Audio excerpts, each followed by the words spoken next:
여러분 안녕하십니까, 김윤성입니다. 오늘은 10월 12일 목요일 아침입니다. 저는 지금 외부에 잠깐 놀러 나와서 여기 와이파이가 약해서 실시간으로 하면 아무래도 문제가 생길 것 같아서 지금 6시 반인데요.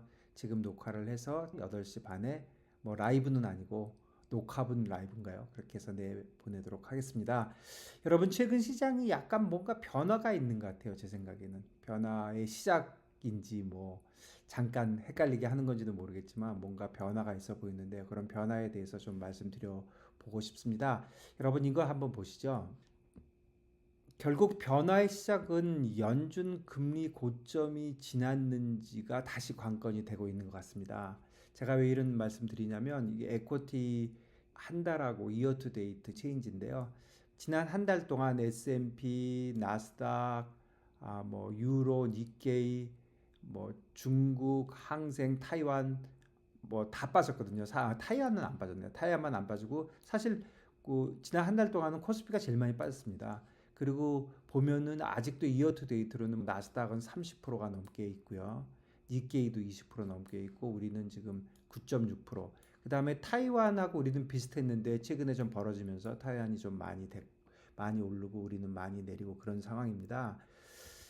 그리고 이어 투 데이트로 보는 거를 그림으로 보면은 제가 이거는 지금 S&P인데요. 지금 이어 투 데이트로 보면은 지금 여기까지 올랐던 게 이게 4,600 가까이 올랐던 게 지금 4,200까지 내렸다가 다시 이렇게 오르고 있는 상황이고요.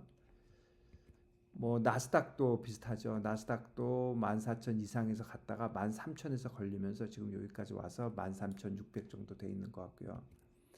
그 다음에 코스피는 좀 사실 2,600, 2,700까지 거의 다가 2,400 가서 여기서 지금 450 정도 여기서 왔다 갔다 하고 있는데요. 생각보다 지난 2,600에서 빠질 때 너무 한꺼번에 좀 많이 빠졌다 이런 생각이 좀 들긴 합니다. 오늘 아무래도 조금 더 오를 수도 있으니까 그걸 감안해서 보시면 어떻게 될런지 한번 봐야 될 것 같습니다. 최근에 문제가 되고 있는 본드를 한번 보면은요. 국채 10년짜리도 US 트레저리가 지금 4.56, 그리고 분트가 2.72, 길트가 4.32, 그다음에 JGB가 0.76이거든요. 그러면 이것도 이제 원먼스로 보면 26bp 오른 거고요. 어, 분트는 8bp, 길트는 오히려 14bp 내렸고 JGB는 6bp 올랐고 이거는 이어 투 데이트로 보면은 60bp, 42bp 올랐고 11bp 내렸고 JGB가 51bp가 오른 거죠. 그러니까 연초에는 76에서 51을 빼면은 25였다는 거죠. 0.25였던 게 지금 0.76까지 올라왔다. 이렇게 봐주고 결국은 US 트레저리하고 JGB가 많이 오르고 그 다음에 영국의 길트가 조금 오히려 안정되고 있는 것 같고요. 그리고 우리나라 KTB는 사실은 한 달 동안 많이 빠졌고요. 어, 또 연율로 보면 많이 오르고 했는데 한 달 전에 10월 달 시작할 때 워낙 최고점에 있어서 그때 4.36 정도 있을 때 그때부터 내려와서 많이 빠진 것처럼 보이지만 이 KTB 10년짜리는 10년짜리하고도 영향을 받지만 아무래도 우리 KTB 3년짜리에 그냥 연동돼서 움직이기 때문에 오히려 우리나라 국채가 최근에 다른 나라들 거보다 더 변동성이 크다 이렇게 봐지는데요. 결국은 어쨌거나 US 트레저리가 조금 안정이 되고 있는 거죠. 그래서 제 생각에는 요번에 변화의 그 핵심은 미 국채 10년의 고점 인식이 확산이 된 것이다 이렇게 봐집니다. 전체적으로는 시장에 이런 변화가 있는 것 같아요. 글로벌 경제 전반에 악영향을 미치는 게 아니냐 이런 생각을 하는 것 같고요. 그래서 결국은 22년 10월에 길트 사례 기억나십니까? 그때 주식이 바닥으로 갈 때 영국 국채에서 문제가 생기니까 그때 사실은 영국에서도 굉장히 강하게 국채 금리를 낮추려고 노력을 했고 그럴 때 다른 나라 중앙은행들도 모두 가세하면서 사실 해결이 됐었거든요. 그런데 최근에는 연준도 조금 변하고 있잖아요. 미국 국채 금리는 미국의 실질 금리인데 미국 국채가 많이 오를 때 연준의 스탠스는 뭐였냐면 이자율이 오르니까 우리가 원하는 대로 되는 거네. 우리 정책 금리를 올리는데 실질 금리가 안 올라가면 효과가 없는데 실질 금리가 올라가고 있으니까 우리가 원하는 거로 되는 거네. 이렇게 되니까 예전에 뭐 영국이나 다른 나라의 경우와는 달리 직접적으로 10년짜리 이자율이 많이 올라가는 거에 대해서 개입이 나올 가능성이 거의 없는 거죠. 10년짜리 자체에 대해서. 그러니까 사실은 뭐 10년짜리 금리가 끝도 없이 올라갈 수 있었던 거였거든요. 그리고 4.35 레벨을 뚫으면서 한꺼번에 4.88까지 그대로 오르면서 전혀 뭐 해결책이 없는 거죠. 연준이 원하는 바였다고 생각하니까. 그런데 최근의 변화는 뭐냐면 전체적으로 야 10년짜리 금리가 이렇게 많이 오르면 미국 경제에도 나쁘고 글로벌리에도 뭐 좋을 일이 없는 거 아니냐 그런 생각이 있었고 또 최근에 이스라엘 그런 전쟁도 약간의 영향은 좀 있지 않았나 이런 생각이 듭니다. 이거를 다시 생각을 다시 좀 천천히 해보면은요. 결국 10년짜리 금리가 오른 것이 결국 원진이 원했던 거 아니야? 이런 쪽으로 가면서 시장이 많이 혼란이 오고 금리가 많이 오르고 또 그렇기 때문에 연준의 개입 가능성이 매우 적었는데 최근에 약간의 변화가 느껴지지 않습니까? 지금 연준 위원들이 하는 말이 정책 금리 추가 인상 효과가 있는 것이야. 그러니까 우리가 안 올려도 될 것 같아. 이런 얘기를 갑자기 하고 있는데 결국은 실제로 너무 많이 오르고 또 30년짜리 금리가 많이 오르고 모기지가 오르고 하니까 글로벌 경제 전반에 대한 악영향에 대한 그런 걱정도 있었고 그 다음에 최근에 이스라엘 전쟁에 관련돼서는 저는 잘 모르겠습니다. 그런데 이스라엘 전쟁에 관련돼서 이게 국채가 안전자산이니까 내려온 거 아니야? 그러니까 이자율이 내려온 거 아니야? 결국 국채가 강해진 거 아니야? 이렇게 얘기하는데 이거는 조금 그렇게 보긴 좀 어려운 게 환율은 오히려 달러가 약보합이거든요. 결국은 이스라엘 전쟁, 그 다음에 글로벌 경제의 전반적인 악영향, 뭐 이런 것들이 있다 보니까 연준에서 약간 물러서는 경향이 있으니까 실질 금리가 내려오고 미국 실질 금리가 내려오니까 달러는 오히려 약보합이 돼가고 있는 거거든요. 결국 그래서 제 생각은 국채 급등, 유가 급등 등의 극단은 피해야 되는 거 아니야? 이런 생각을 좀 전체적으로 시장에서 하는 게 아닌가. 이스라엘 전쟁에 관련돼서 그런 생각이 듭니다.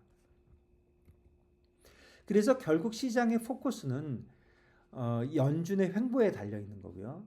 그리고 결국은 연준이 10년짜리 금리를 뭐 오퍼레이션 트위스트나 뭐 이런 걸 다시 하면서 뭔가 건드릴 것 같지는 않거든요. 그러니까 결국은 짧은 정책 금리에 달려 있는 거고 결국 포커스는 최고점이 지난날에 달려 있는 것 같습니다.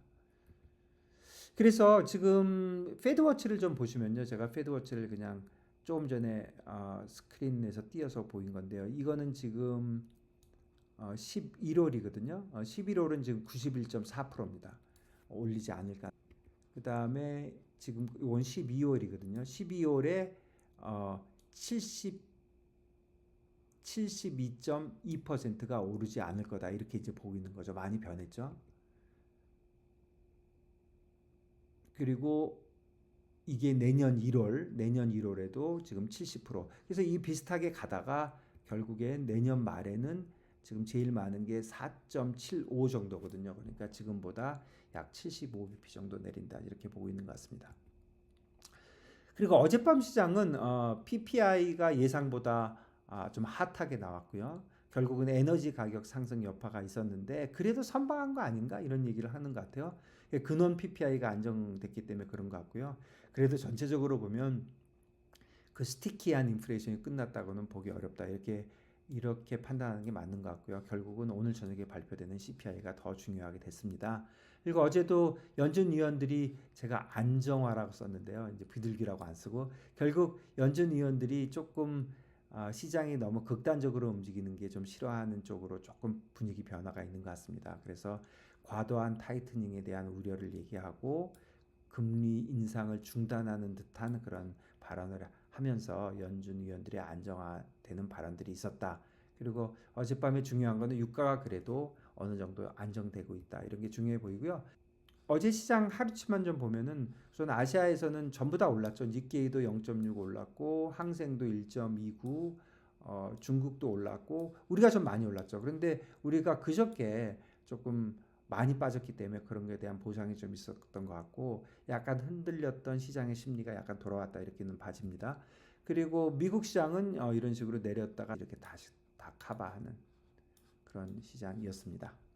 그래서 제 생각은 전체적으로 시장이 약간 변화가 되고 있다고 이렇게 느껴지고요. 제가 변화가 되겠다고 느끼는 거는 10년 국채가 안정될 가능성이 많고, 그 다음에 지금 뭐 CPI가 나와봐야 알겠지만 웬만한 숫자가 나오면 연준 위원들이 예전처럼 그렇게까지 매파적으로 나오지 않을 가능성이 있고, 그 다음에 시장이 믿어온 대로 정책 금리를 더 이상 올리지 않은 쪽으로 간다고 하면 일단 뭐니 뭐니 해도 정책 금리가 더 이상은 올리지 않을 거야. 거기에 대한 어느 정도 확신이 되면 시장은 조금 돌아설 수 있는 거죠. 뭐 큰 그림으로 보면 주식은 아직도 저는 오르는 쪽으로 가고 있다고 생각하는데 최근에 약간 오버솔드 되는 그런 영역으로 간 것 같거든요. 그런 영역에서 다시 돌아설 수 있는 변화의 시작이 좀 있다 이렇게 봐집니다.